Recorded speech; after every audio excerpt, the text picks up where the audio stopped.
So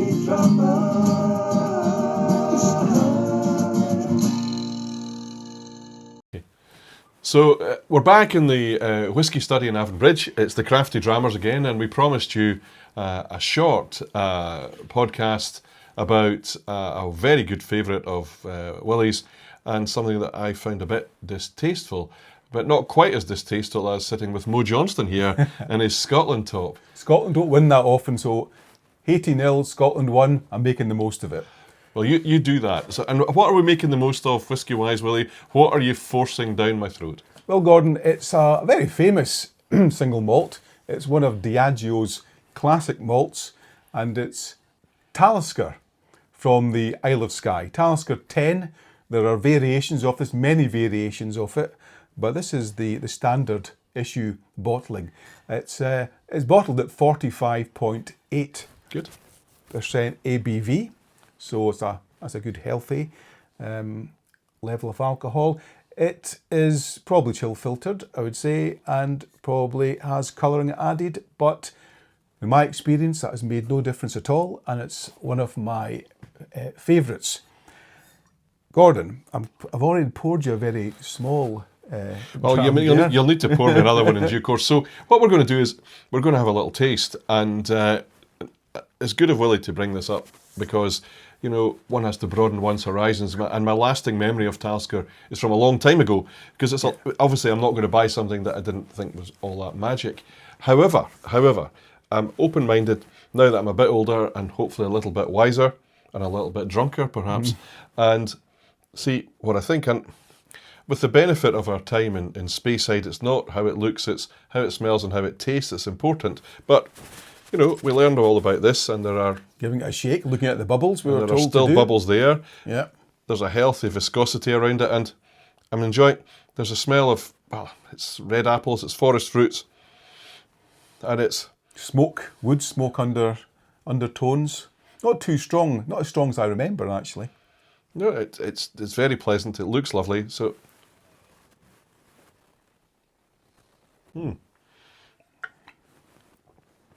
So, it's lovely on the palate. It's fruity, it's round, here it comes, here's the peppery finish coming.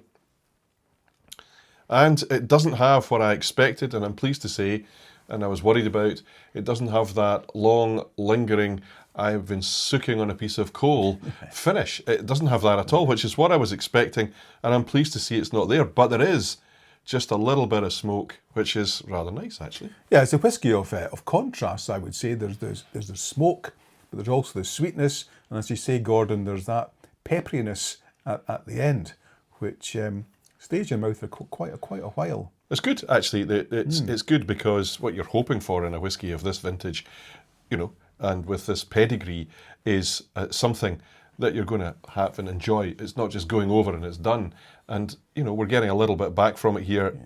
And frankly, much to my surprise, but my delight, I'm enjoying it. So thank you for bringing that along. No, you're welcome. I've been to the Talisker distillery. It's right at the edge of the sea. It's a good place to visit. When I was there, you didn't need a token to get your free dram at the end of the tour. You just basically got as much as you want, and there was quite a few people, locals I think, who were sitting about who I don't think had been on the tour for about 40 years, but they were certainly sampling the product. It's well, that's a sound reflection on the generosity of the manufacturers. Well, it is. It's called the classic maritime malt. And do you get any saltiness? Because it does say, yes. Do you get some saltiness? Now it's got a savouriness, which I like. I like a savoury whisky. And there is a saltiness to it, which one can only presume comes from its location as the Atlantic batters Skye, you know, every winter. So presumably that's where the sea salt comes from, but it's definitely there. It's not a sweet dram. It's definitely a more savoury dram. And, you know, I'm going to have another go at it. I'll put a little water in it, actually, and see how we are.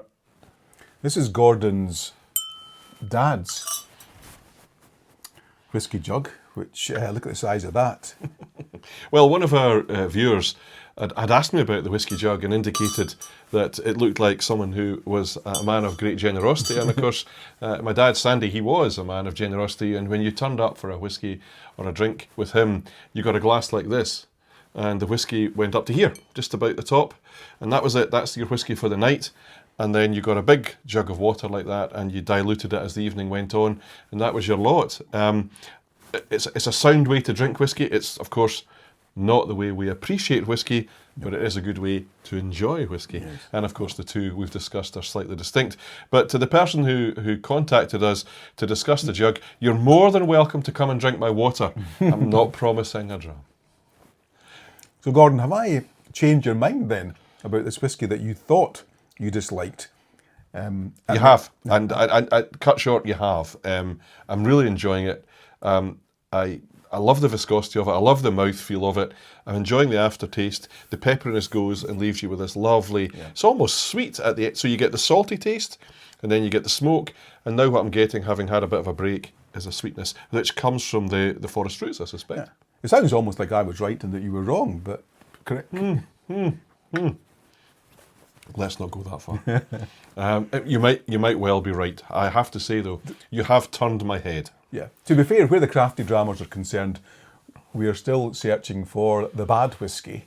It's an ongoing programme we have. We haven't found one yet. But we're happy to keep looking. We will keep looking. I have to say, this must have been a gift because, as you can imagine what you've heard, Talisker would not have been a whisky I'd have purchased. But what I have here is the 18-year-old Talisker. So it must have been a gift, a very generous gift from someone.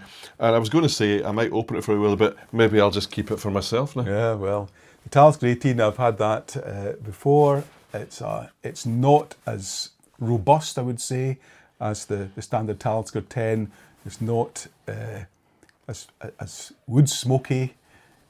It's been described, I know, as buttered kippers, but I don't know if that's something that would appeal to everyone. But it's got a very, very mellow, smooth taste, and the price has gone up recently. But you know, it's a premium whisky. Well, at 18 years old, it should be. It can justify a decent price tag.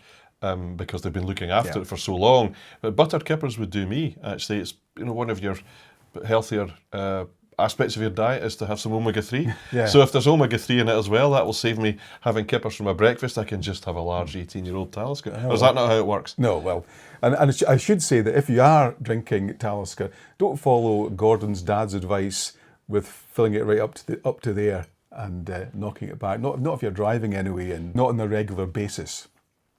I think that's fair comment, because despite the fact that we both enjoy a dram, you need to drink responsibly, and that of course means not overdoing it too often. Yeah. That having been said, is there any chance of another one? There is, Gordon. Oh, excellent. It's always quality, not quantity. And on our next short, that's perfectly fine. Thank you.